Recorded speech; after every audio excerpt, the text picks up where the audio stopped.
You know, it's a lot of bad things happening now in the world, most of it.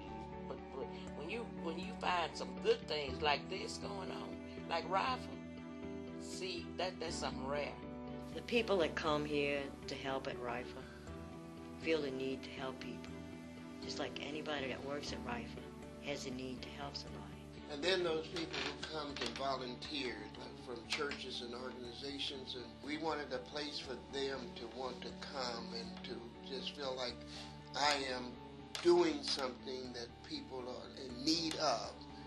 We've got the best staff, and they're so committed and so dedicated, but to turn them loose and let them have ideas and let them go for it, that's been the most exciting thing. I get to just sit back and watch what happens here. You know, it's just fantastic, the things that have taken place.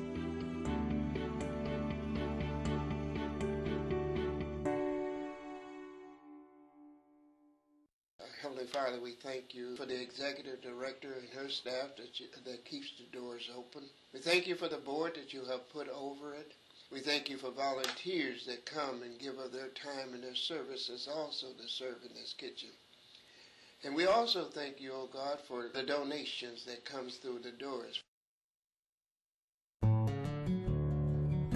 RIFA is a cushion for people who have fallen, into hard times. With all of the ministries that RIFA has here, is able to minister to what people really need. And if it wasn't for RIFA, I don't know what some people would do. And the time I pay for what I've got to have, and I'm broke. $10 worth of food stamps ain't gonna buy nothing but a loaf of bread, some bologna, a jar of mayonnaise.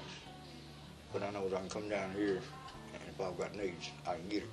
And that's a friend. That's a good friend. This place is, it's a provider of those things that people really and honestly and truly need. I would say RIFA is really a gift to this community. A four-letter word, gift, because, it's a gift from God for the people to be with RIFA in order to help other people like this. I'm just going to leave it at the word gift. The food is filling, it's natural, it's also the spirit that's being served with. That's a spiritual serving too. And I get a little portion of that every time I come in here. And I love it. Regardless of who you are, when you come in here, you come in here with a Botany 500, or you can come in here with your toes hanging out, shoes on your feet or whatever, holes in your clothes. You're going to get treated the same way. I don't care who you are when you come in here. I just believe that has to happen. And when we see the price of gasoline today, the price of utilities today, and all of these things, you're going to either have to make a choice of whether or not you want gas for your car or your lights on or to eat. And so this is what this soup kitchen has also become, not only for the homeless and the destitute, but it's also a cushion or safety net or for the working poor to be able to find some help to get them through. Like I say, I thank my good Lord I've got a place I can come to. And I don't have to go away home. And that makes me feel good. Let's pray up.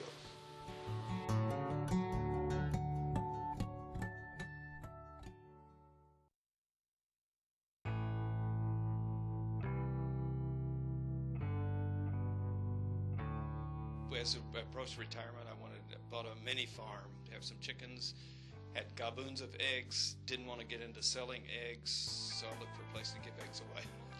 That's what brought me here. They call me the Eggman if you don't know my name. When I came here, I asked Donna if there's anything I could do. She said, you can sort food back at the cage. And then one Tuesday I was here, she told me about the snack pack program, and I worked on that, and it just added a little at a time. Our school in the past has done like taking canned goods over there. We've done that several times. And then because of so many different things I guess we've done, one day this nice gentleman popped in and said, hey, we're doing the backpack club and we think that your school qualifies for that.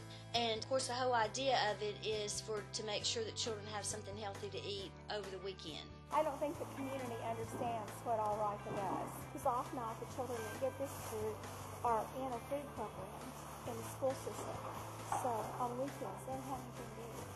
And we literally hand them to them. They open their backpack, stick it in the backpack, and leave. It's a great, great program because I personally feel better knowing that those children have something to eat over the weekends, because sometimes I wonder, you know.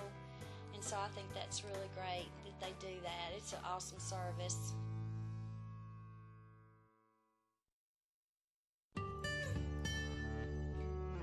Because my house had got in such a shape until I was telling my daughter, I said, I hope I don't have to move out of here. I hate to see a house fall down, you know. I had been trying to see about getting it repaired. Need a lot of repairs done. So my daughter came back and she said, Mama, RIFA down here they're helping people that can't afford to get their homes fixed up, repaired.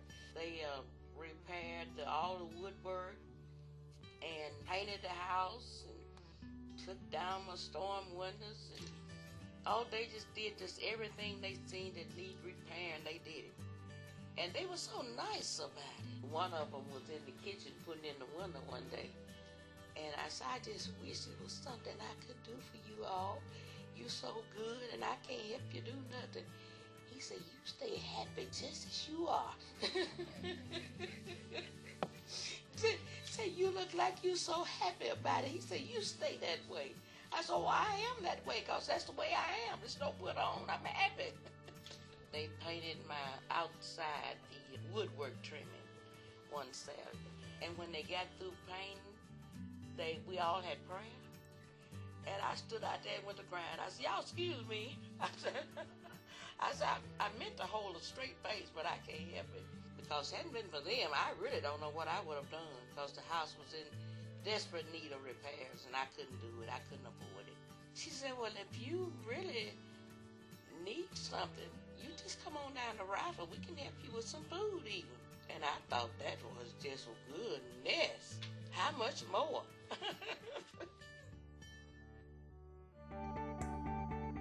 Personally, I go home and I have a smile, not only on my face, but in my heart, because I know I've helped somebody. And like I said, you don't see the recipient, the person that gets that help, but you know that you've done something that has made a difference in somebody's life, and that's pretty powerful. You know, a lot of what we do right now is helping immediate needs, but we want to continue to address getting people out of that cycle of need. How can we help people up to that next level?